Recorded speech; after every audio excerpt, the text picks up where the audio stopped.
Welcome to the Business Growth Spotlight, where we shine the light and talk with business leaders from all over the world who are here sharing their expertise and wisdom so we can all grow together.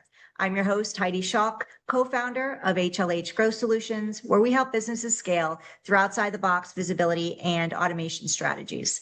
If you're new to the podcast, welcome to the show. Glad to have you here with us. You're in for a real treat. So stay to the end because I have a special gift for you. But without further ado, I'd like to introduce you to my guest, Jared Harman with One Group Agency. So welcome, Jared, to the podcast.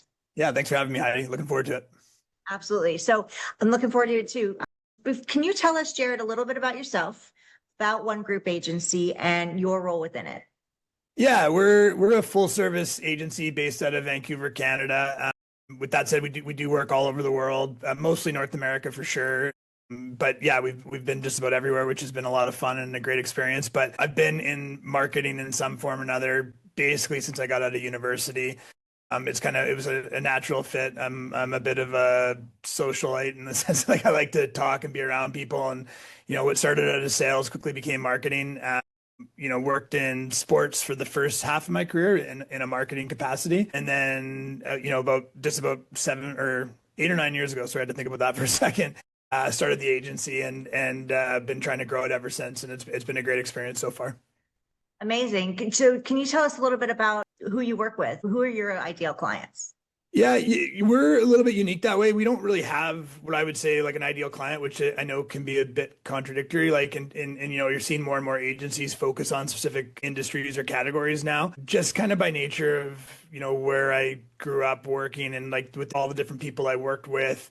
When I started out, like you're just trying to generate enough revenue to stay afloat. So like I wasn't really in a position to say no to anybody. And I've just always kind of maintained that. But I think my approach now is different where at first it was definitely just okay, like got to generate revenue, got to, keep the doors open. Now it's more about, by working in a bunch of different industries, we're able to kind of beg, borrow, and steal ideas and apply them across different brands and companies to try to optimize performance. And so, and plus, selfishly for the team and I, it's cool to work with a bunch of different brands and a bunch of different areas.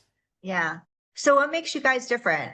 And what results are your clients typically looking for when they hire you to help them? Yeah, I think, the biggest difference for us is we try to take a really like old school approach. I kind of, learned on the customer service end of things and really trying to form personal connections with our clients. Like we don't take any of that for granted. We try to, as much as you can. I mean, you're not in, the client's workspaces every day, but we really try to cement ourselves as just an extension of their existing teams and whoever they have on site. And, we try to be really customer service forward, whether it's, responding to the weekend requests or just, and building a relationship too. Like, one of my first experiences in sales and marketing when I was young was, I quickly realized like, hey, if I can build relationships with these potential clients, they're gonna have a lot harder time saying no to me and canceling those contracts down the road if there's some sort of relationship there, and it makes us work harder too, because if we have that relationship, we want to, we're more invested in their success as well, right? So I really think in a world where AI is taking over and there's most communications are digital, not face to face, it's a lot of not just agencies but businesses have forgotten about that hand-to-hand, face-to-face approach and like actually having just regular conversations with your clients and things like that. So I would say that's one big thing. I think the second thing is just trying to be as efficient as possible, which I'm sure everybody would say. But like we, for the first few years that we were around, we actually struggled with the idea of like trying to minimize impact and, operations. So, like if we were going in to do a content shoot for someone, we'd have a lot of clients be like, well, where's like all your lights and all the different, bells and whistles that you're bringing? We'd send one shooter, right? And so, and the output would be the same, but it was a new philosophy and approach that people weren't used to. So, but by sending one shooter, we're doing that same work at a fraction of the cost. And that's always been like when we started our target audience was small to medium business, we thought there was a niche there available to us. And, we've, I don't know, graduated, I guess, to larger clients, but we still like our price points still reflect that initial, concept. Mm-hmm. One Group Agency helps businesses with everything from branding and content creation to paid media and web development. What are the biggest challenges that companies face when trying to build a brand that actually stands out today? Because there's a lot of noise out there. Yeah, there's so much just junk out there, unfortunately, and it's really tough to position yourself. I think, the first thing that companies struggle with is separating themselves from their own brand. I think, and I get it. Like when you own a company or you're running a company, you're so emotionally invested in the success of that company that it's hard to like pull yourself back and look at it from your consumer's perspective. But it's such a crucial step in trying to analyze how to succeed and how to get out front. Ideally, when an agency, us or someone else comes in, you're open to that conversation, but we find a lot of times they're not. I think the second piece is not overthinking and not, trying to simplify messaging, right? Like you don't have people's attention. Like it's not like it was in, the 80s where you had to watch the commercials on TV if you're watching your favorite show, or, like now, like if you don't have something relevant or interesting to potential customers, they're just gonna keep scrolling and scrolling and scrolling, right? Or hit fast forward if they're watching on their TV. So I think trying to simplify messaging and just really get to the gist of who you are and what you do is important. Yeah, I agree with you. And I want to talk about AI because you just said something in your last response that really hit home for me because I was just talking about it the other day where it was about the importance of relationships. So I love how you're so focused on customer service and that's really important for you and building that relationship with your clients. When it comes to AI and also the efficiency of it, AI definitely helps us become more efficient, right? And I think there's a fear, like you said, there's so many people are like, AI is taking over. But when it comes to business growth, speaking with you and with all the experts we have and business founders and CEOs we've had on the show, it always comes back to that what you said, relationships. Relationships matter, and AI is never going to replace that. So when it comes to AI and automation, what are do you have what are you using it? How are you using it? And are you using it on the back end for systems? Do you use it with your clients? Like how is it benefiting you?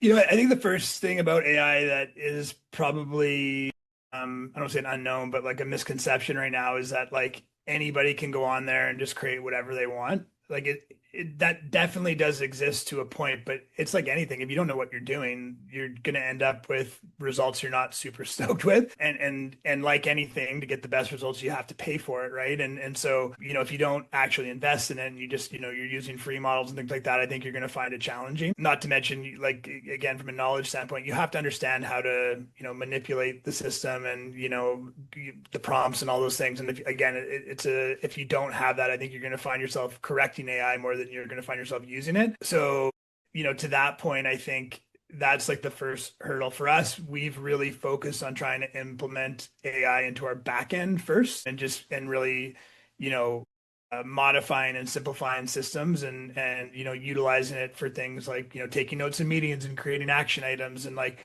just streamlining and automating tasks that were previously super tedious, right? So, but for our clients, what we're able to do is utilize it for researching the competition, identifying keywords and different tactics and strategies that might help them get ahead.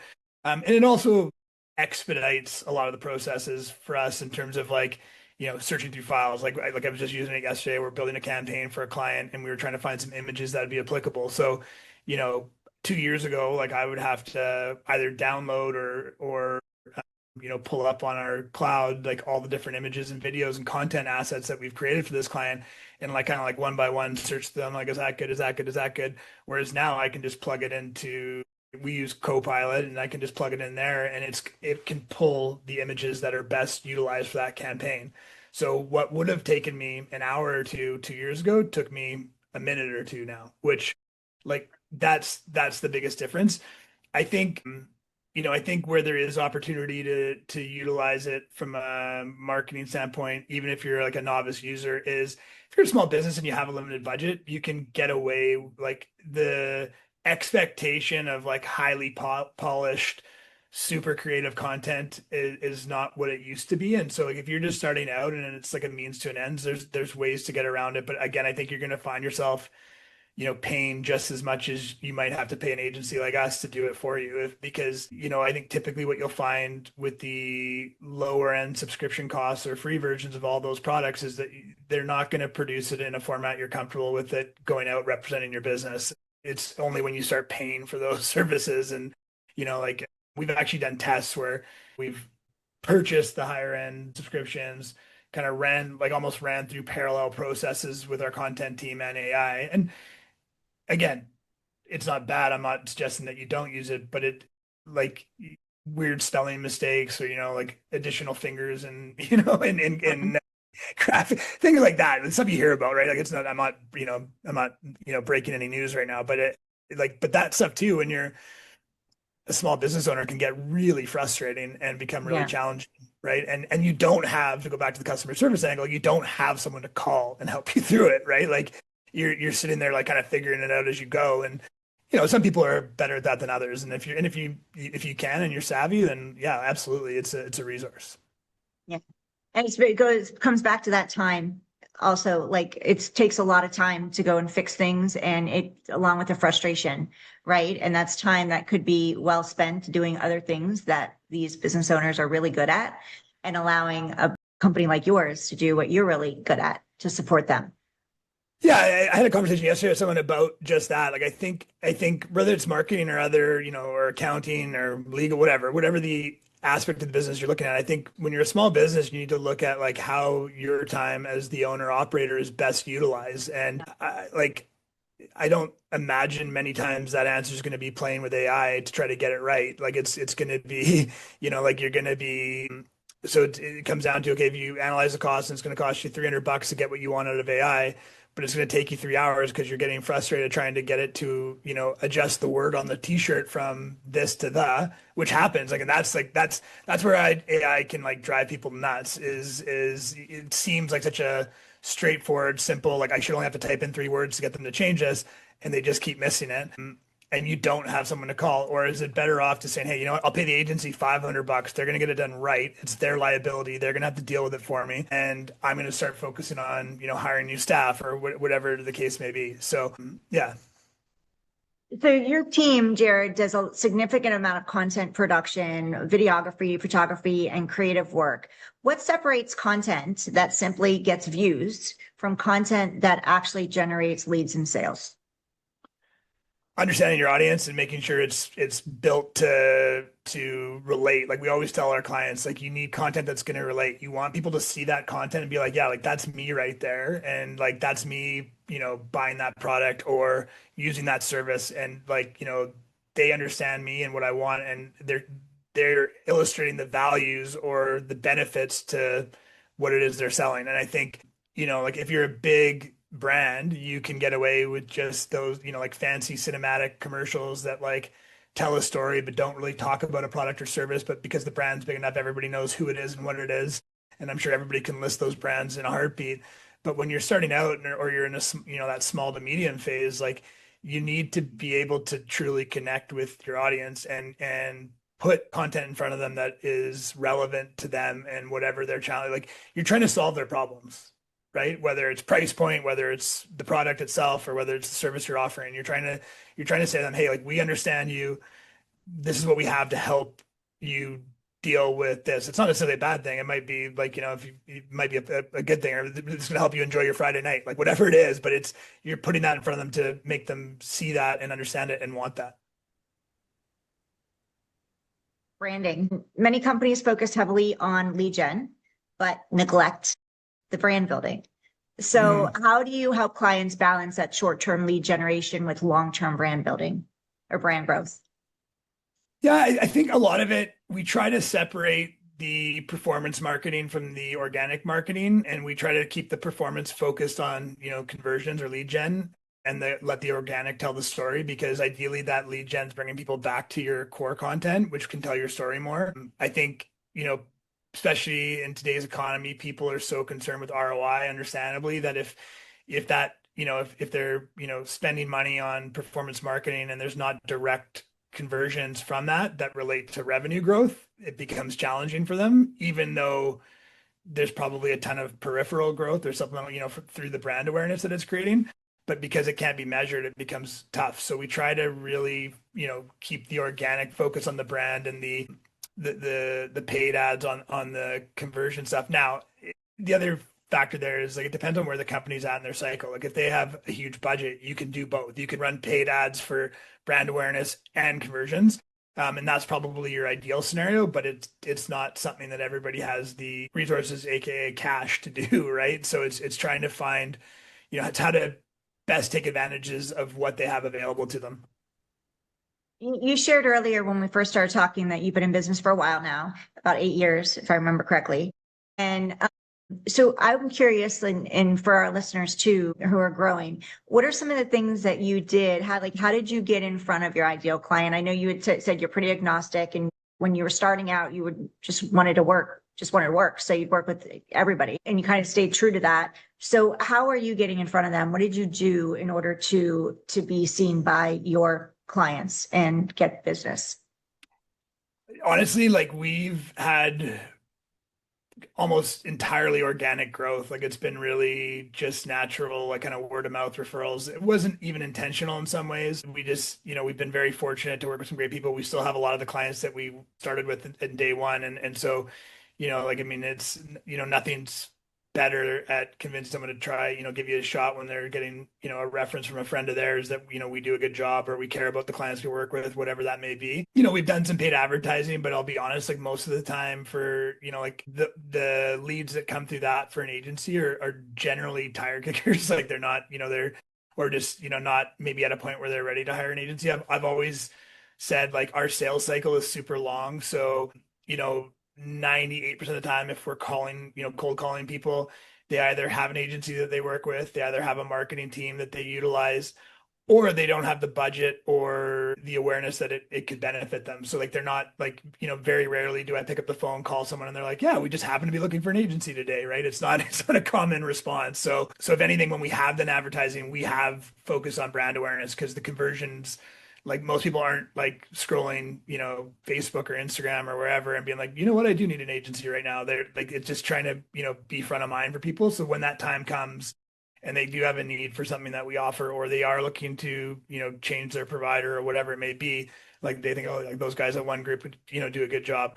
I think the other thing we did, and again, like completely unintentional, but we launched less than a year before COVID and lockdown. So, we're like doors open, off and running, everything's great. And then in the span of 48 hours, we lost all of our clients. And like, because we were just the easy cut, right? Like, again, understandably, like, if you've got staff, you're looking to, you know, protect them, not us. And I totally appreciate that. And if it was me, I'd do the same thing. So, after a day or two of moping in our own unfortunate scenario, we hopped on a call. It was just the two of us at the time, just myself and my business partner Matt. We said, you know what, like we're all sitting around here doing nothing, so let's just keep working for these clients. Like let's just keep producing content, like managing their social, whatever it was we were doing with them, because at some point lockdown's going to end. It went longer than anybody thought it would, obviously, but at some point it's going to end, and these clients like are going to need someone. And if we just disappear for a couple months, 6 months, whatever it is, then maybe they don't come back. And for us, in order for them to come back, they needed to be in a good position to do so. So if we could help them through that phase, like accomplish a bunch of things. It was obviously, in my mind, like ethically the right thing to do. We had no reason not to do it. I think it really cemented our relationship with a lot of those clients in terms of, who we are as people, and it helped keep them in a good position so that when, things started to normalize, they were in a position to bring us back. And it not only did that help us retain our previous client base, I think, we were obviously not necessarily talking about the specifics of it, but, keeping people updated as to what we were up to while the lockdown was going on. I think that helped generate a bit of buzz and awareness for who we were, again, as people and what we were doing as a company. I'm curious, what were some of the biggest challenges you had as you were growing? Or you mentioned COVID and that challenge, but as you've been growing and evolving since then, what have been some of the biggest challenges you've had and how did you overcome them?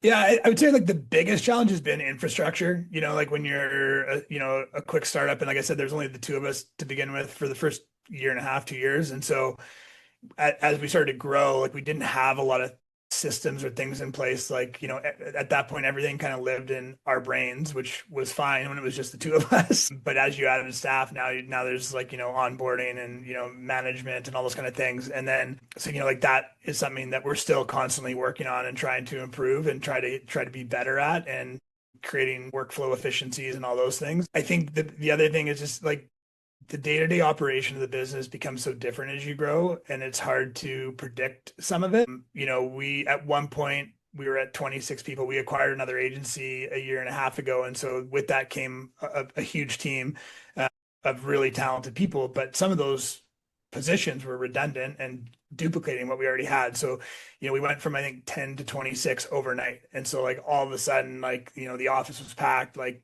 just things were happening and moving everywhere. And, we had gone from a company that like didn't have like we were, at our most efficient, I would say we were 6 people. So like when we were all in this little tiny office at the time.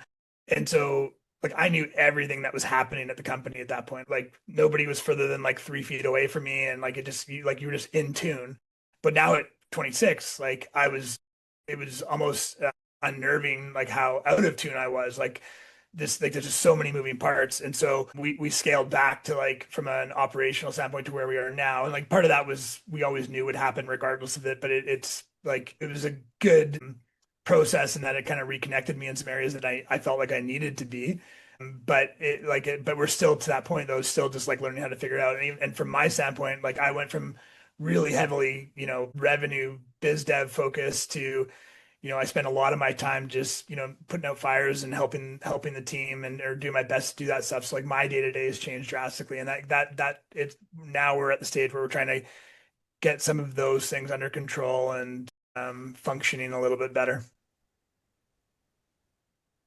If I could give you a magic wand and you can wave it over one challenge or issue you're having right now and go poof and it disappears, it goes away, what would that be and why?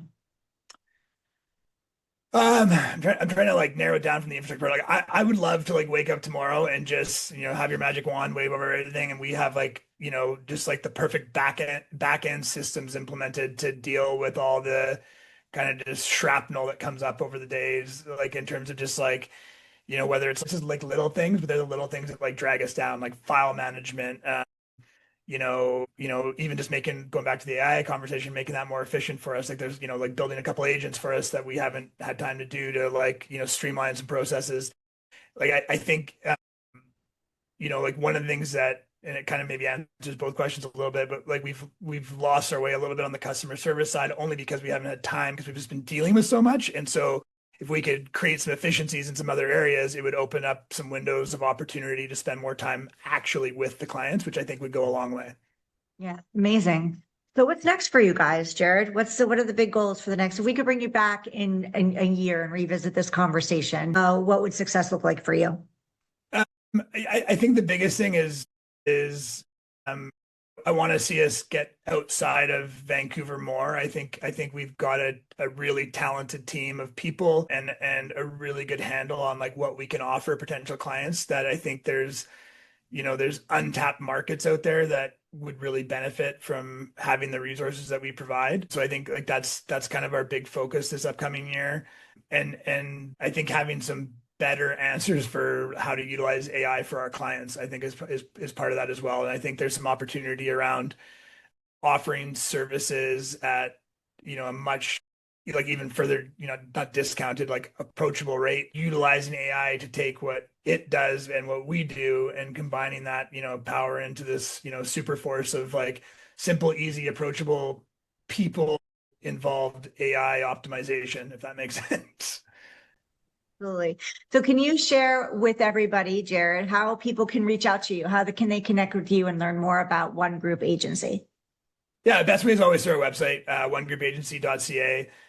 But other than that, look me up on LinkedIn, Jared Harman. Happy to have like, I love connecting. Part of the reason I wanted to get into having a marketing business is to start reconnecting with all the different people I've met over the years and meet a bunch of new people, and love working with people to help them with their business and help their revenue grow. Amazing. So if you're watching Jared and I on YouTube right now, thank you. We say hello.